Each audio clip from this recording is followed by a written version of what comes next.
KREM 2 News at Noon begins now. Hundreds of Lime bike scooters are now heaps of just twisted metal, and we take a look at the aftermath of what was a massive warehouse fire. Well, it's a mad scramble right now to trap dozens of feral cats at a Spokane home. Neighbors say the clock is ticking because crews are about to bulldoze that house. Plus today, mostly dry skies, but changes come quickly tonight into tomorrow as a cold front arrives and brings those temperatures down. It also brings the chance of some rain and snow to the forecast.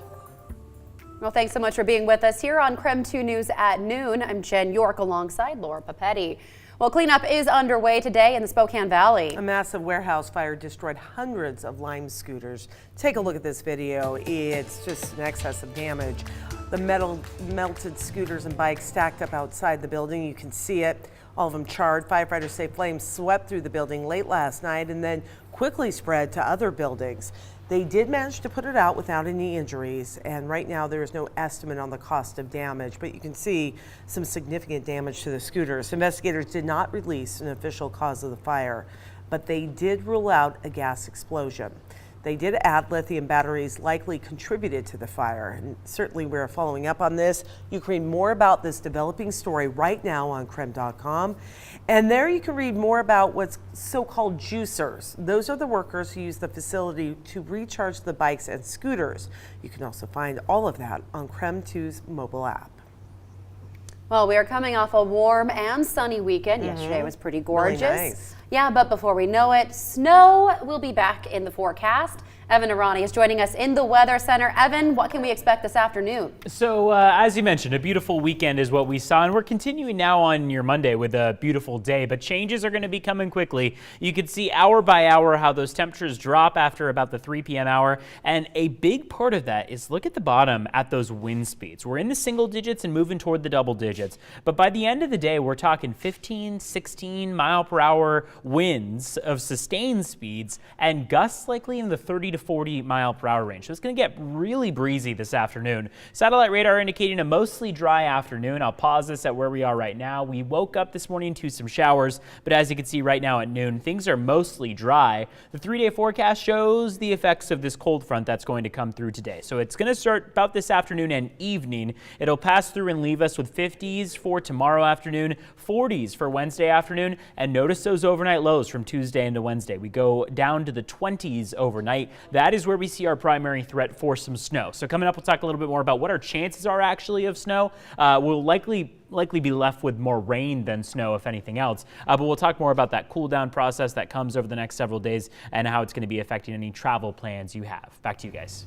Evan, thank you. The Spokane County Sheriff's Office is looking into what caused a man to die during an arrest. Deputies say he died Saturday shortly after being tased and handcuffed. They say once he was in handcuffs, he became unresponsive. And then they tell us he died at the scene despite life-saving efforts. 3 deputies are on standard paid leave while the incident is under investigation. Former Idaho gubernatorial candidate Steve Pankey is claiming he is innocent. Police say he is a person of interest in a homicide out of Colorado. They say 12-year-old Janelle Matthews disappeared in 1984. Earlier this year, her body was found at an oil and gas site not too far from where she lived. On Saturday, Pankey reached out to our sister station in Idaho. He revealed new details of law enforcement's search of his home. He says police took several items, including electronics and paperwork, but he says nothing was found connecting him to the case. Washington State University is honoring a Pullman native murdered in Utah. Police say a man shot and killed Lauren McCluskey last year at the University of Utah. Yesterday, her mother tweeted this picture. She says it is a tree and plaque dedicated to her daughter on the Pullman campus. It is the same tree at the University of Utah track where McCluskey was an athlete. This week, leaders in Washington and Oregon will meet to figure out how to move forward with bans on flavored vaping products. Washington Governor Jay Inslee and Oregon Governor Kay Brown are both calling for bans. On Wednesday, the Washington State Board of Health will vote on a proposal to ban flavored vape products. This is after a nationwide uptick in vaping-related illnesses. 18 people have died, including 2 people in Oregon. Researchers, though, have not pinned down what product or ingredient is behind the outbreak. Well, the fate of dozens of feral cats is right now up in the air as people are scrambling. That's right. So dozens live in an abandoned home in Spokane, but it's scheduled to come down this week.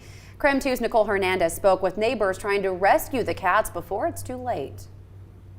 Yeah, Jen, so the house here behind me is set to be demolished at some point this month. And while some of the older feral cats will scatter when that happens, neighbors here are concerned that the younger ones may be hurt or even killed in that process.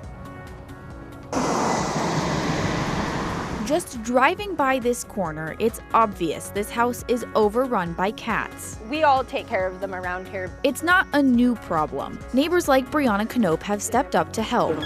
Every day for months. I come here before work, after work. And Spokane has been working with the original owner for years to help these cats. We've spayed and neutered a lot of the cats. We've put them into the barn program, but they breed as quickly as we're trying to take them out of there. According to several realty sites, as of the beginning of September, someone new bought the house. Hi, baby. Now neighbors are scrambling because word on the street was the new owner planned to demolish the house tomorrow. I'm gonna cry when the house gets demolished. We confirmed with the city that the new owner did put in a permit request to have the house demolished, but we talked to the demolition company listed to do the work, and they said they are not tearing it down this week. Rob's Demolition said they are planning on tearing it down at some point later this month, but they haven't set a date yet. I'm gonna try my hardest to get every single cat, but I know it's not gonna be able to happen like that. For now, that gives local rescues more time to trap the cats, which is not a small task. Trapping cats can sometimes take 3-4 months. They don't necessarily just want to go in the traps, and some of them are very, very smart. Mercy's mission set some traps for the cats at the end of last week. Once trapped, local shelters will treat them for illnesses, give them shots, and fix them. If we are able to get the babies, we're able to tame them down simply because they're not truly feral yet. You can take them in. It takes time with fosters, but we can tame them down and put them up for adoption. And some of the older cats can be adopted out in Spokane's Barn Cat program. And we tried to call Mercy's Mission, but they haven't responded at this point. But they did post on their Facebook page, and they've trapped about 36 cats as of this weekend. Here in East Central, I'm Nicole Hernandez. Okay, thank you, Nicole. It is 12:07 right now. Dozens of veterans are on a once-in-a-lifetime trip. Right now, they are seeing the memorials in Washington, D.C. that have been built in their honor. I'm really amazed at how many people from our area served in Vietnam.